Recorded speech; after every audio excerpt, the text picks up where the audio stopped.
আল্লাহর রাসূল আল্লাহর আদালতে মামলা দায়ের করবেন, হে আল্লাহ আমার কওম এই কোরআনকে পরিত্যাগ করেছিল। কিভাবে পরিত্যাগ করেছিল?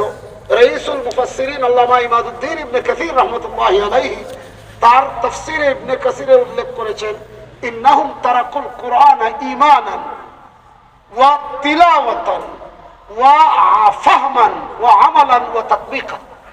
তারা কোরআনকে পরিত্যাগ করেছিল, তারা ঈমান আনেনি। কিন্তু আমরা এখানে যারা আছি সবাই কোরআনকে আল্লাহর কালাম বলে ঈমান এনেছি। এক নম্বর মামলার আরজি থেকে আমরা মুক্তি পাই নিলাম, সুবহানাল্লাহ, আলহামদুলিল্লাহ। দুই নম্বর হচ্ছে তিলাওয়াত।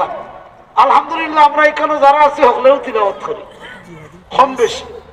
কেউ পুরা কোরআনুল হাফিজ, কেউ কোরআনুল কারীম তেলাওয়াত করতে জানে, আর না জানে অন্তত সূরা ফাতিহা মা ইয়াজুজু বিস সালাত, সালাত পর্যন্ত পড়ার যতটুকু অতটুকু আমরা মুসলমান হলে জানি। অতএব দুই নম্বর মামলার দ্বারা তাকেও আমরা নিষ্কৃতি পাই নিলাম। তিন নম্বর হচ্ছে আমালান, তিন নম্বর হচ্ছে ফাহমান, আমরা বুঝতে হবে।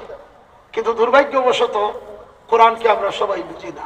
70 বৎসর ধরে, 80 বৎসর ধরে, 100 বৎসর ধরে একজন মানুষে কোরআনুল কারীমের সূরা ফাতিহা পড়িয়া নামাজ পড়ে, কিন্তু তাকে যদি বলা হয় ভাই বলো তো আল্লাহ পাক সূরা ফাতিহাতে কি বলতে চাচ্ছেন, মেসেজটা কি, তখন দেখবেন 90% মানুষ সূরা ফাতিহার অর্থ করতে পারবে না। তাহলে বোঝা গেল 3 নম্বর পয়েন্ট আমরা ধরে রাখব।